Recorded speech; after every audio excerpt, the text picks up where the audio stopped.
Tell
When I was little, we didn't have much. Some weeks, all we had was oatmeal, morning, noon, and night. But I didn't care, because every bowl came with my mother's smile.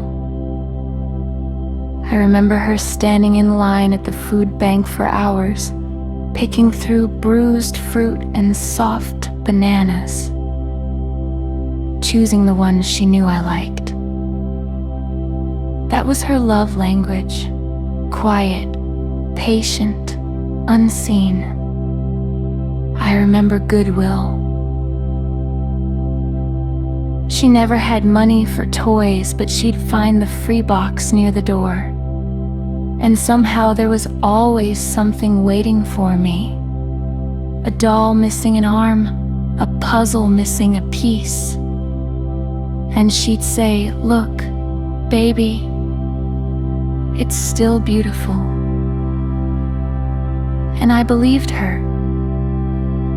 I remember school. The kids laughed at my clothes, but I didn't care. Because when I came home, my mother would wash those same clothes by hand, hang them by the window, and tell me, "We may not have much, but we have each other." And that was enough.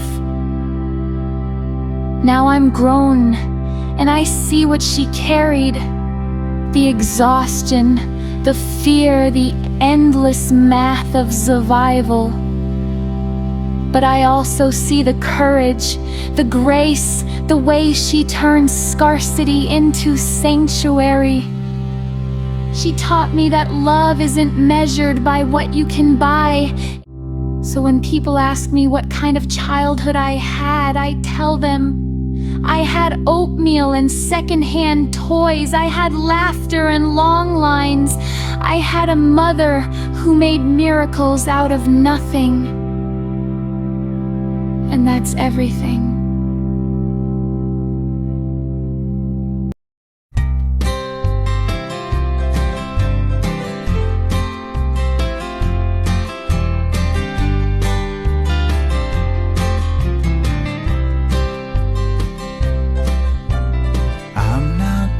For what you felt you needed to do at the time. I believe with all my heart you did the best you knew how to do, with having me so unexpectedly. I'm so sorry for the things you went through just for me. Just know I'm not mad at you, but proud that you sacrificed yourself for me. Mommy and Daddy, where are you? Are you looking for me? Do you have other children? Did you get married to someone else? Or is it still just the two of you? I hope you're not living with regrets, because your baby still loves you and is looking for you. I know it pains you to see me have to suffer with you and go without food, clothes, and a warm bed to sleep in. I know you had a hard time living with the things you had to do to care for me. I'm so sorry for the things you went through just for me. Just know I'm not mad at you, but proud that you sacrificed yourself for me. Mommy and Daddy, where are you? Are you looking for me? Do you have other children? Did you get married to someone else? Or is it still just the two of you? I hope you're not living with regrets, because your baby still loves you and is looking for you.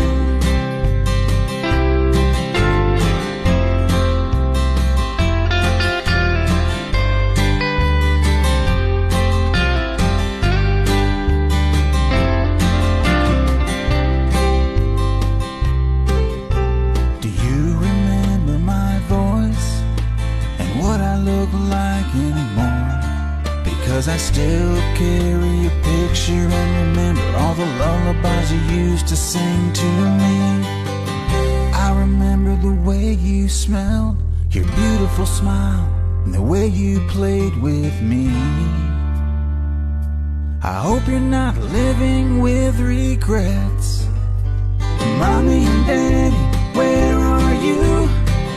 Are you looking for me? Do you have other children? Did you get married to someone else? Or is it still just the two of you? I hope you're not living with regrets, because your baby still loves you and is looking for you. I hope you're not living with regrets, because your baby still loves you and is looking for you. Mommy and Daddy, where are you? Where are you?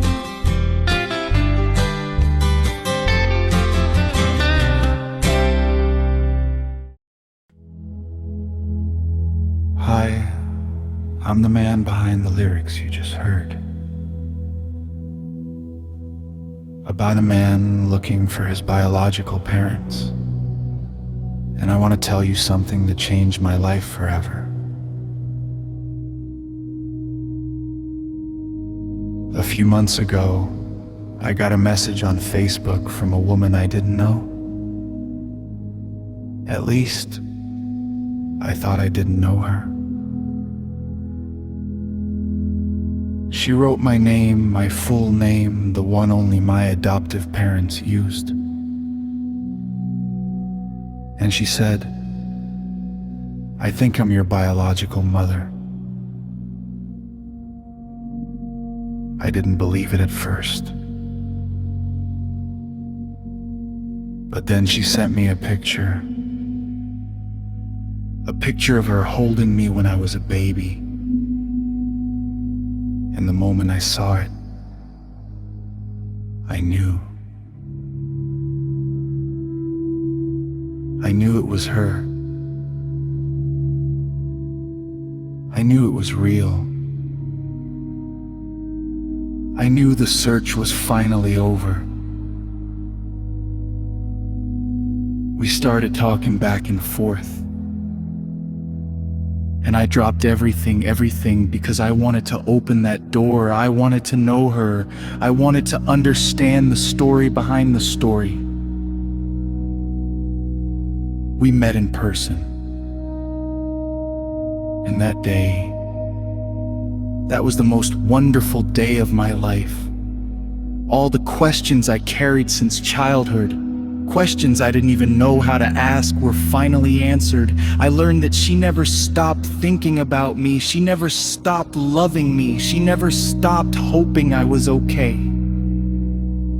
She waited until I was an adult because she didn't want to interfere with the life I had. She wanted to respect the family that raised me. And here's the part that blew my mind. I found out where my talent comes from. I'm a musician. I play instruments. I produce songs. I create. And she does all of that too. She's artistic. She's musical. She's creative. And suddenly everything made sense.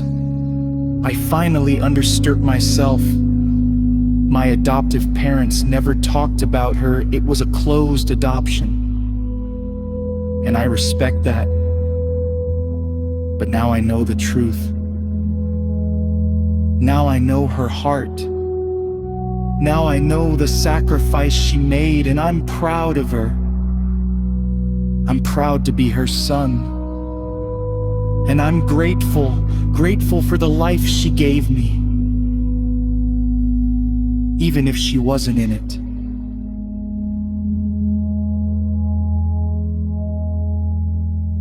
Today, you've heard 3 stories that most people never get to witness side by side. 3 lives shaped by poverty, separation, survival, and love, each one revealing a different angle of a truth that is far more complex than society allows. First, you heard the voice of a child who sensed instability long before they had the language to describe it. A child who saw the empty refrigerator, the gas tank on E, the overdue bills, the fear in their mother's eyes, and interpreted all of it as a threat to their connection. Children do not understand poverty. They only understand proximity. If the world feels unsafe, they cling harder to the person who makes them feel safe. Then you heard the voice of a mother who loved her child so deeply that she considered the unthinkable. Letting go, not because she didn't care, not because she wanted freedom, but because she believed her child deserved stability, safety, and opportunity, things she could not provide in the circumstances she was trapped in. This is a psychological reality that is often misunderstood. When a parent is living in chronic poverty, their nervous system enters what we call survival mode. Survival mode is not a mindset, it is a biological state. The brain becomes focused on immediate safety. Where will we sleep? What will we eat? How do I keep my child warm? How do I keep us alive? In this state, long-term planning becomes neurologically difficult. Self-worth becomes distorted. Parents begin to believe that their child would be better off without them, not because they don't love their child, but because they don't believe they themselves are worthy of being a parent. Some parents respond to this by holding on tightly. They say, "We will struggle together, but we will stay together." This is not selfishness. This is devotion. Other parents respond by letting go. They say, "I love you too much to drag you through this." This is not abandonment. This is sacrifice. Both choices are painful. Both choices are courageous. Both choices come from love expressed under pressure. And then, finally, you heard the voice of the adult child, the one who grew up, the one who searched, the one who found the truth. His story is the bridge between the two mothers. He did not return with resentment. He returned with clarity. He returned with compassion. He returned with gratitude. He learned that his mother did not disappear. She waited. She watched from a distance. She respected the boundaries of a closed adoption. She waited until he was grown so she would not disrupt the life he had. And when she finally reached out, she did so with humility, fear, and hope. And he discovered something else, something profoundly human. That identity is not just shaped by environment, but by inheritance. His musical talent, his creativity, his artistic instincts, all of it made sense once he met her.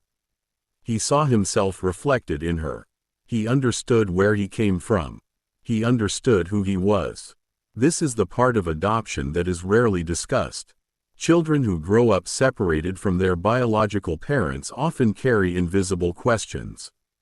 Who do I look like? Where did my personality come from? Why do I think the way I do? Why do I feel the way I feel? What parts of me are mine, and what parts are inherited? Reunion, when it is safe, healthy, and consensual, can answer those questions in ways that therapy alone cannot. So what do these three stories teach us? They teach us that poverty is not a moral failure.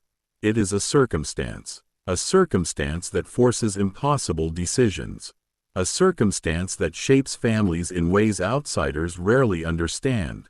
They teach us that adoption is not always a story of abandonment. Sometimes it is a story of protection. Sometimes it is a story of love expressed through loss. They teach us that keeping a child is not always a story of selfishness. Sometimes it is a story of resilience. Sometimes it is a story of refusing to let poverty define the bond between parent and child. And they teach us that reunion is not always a story of anger. Sometimes it is a story of healing.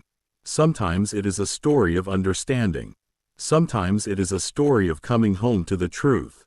Before we judge a parent's decision, whether they kept their child or placed their child, we must ask ourselves, do we know their story? Do we know their circumstances? Do we know their trauma? Do we know their heart? Because the truth is this: parents in poverty are not choosing between good and bad options. They are choosing between difficult and impossible ones. And every choice they make is shaped by love, fear, hope, and the desire to give their child a life better than their own. So let these stories remind us of one thing. Compassion must come before judgment. Context must come before criticism. And understanding must come before assumptions. Because in the end, every parent in these situations is trying to do the same thing. Protect their child the best way they know how. And every child, no matter where they grow up, deserves to know this.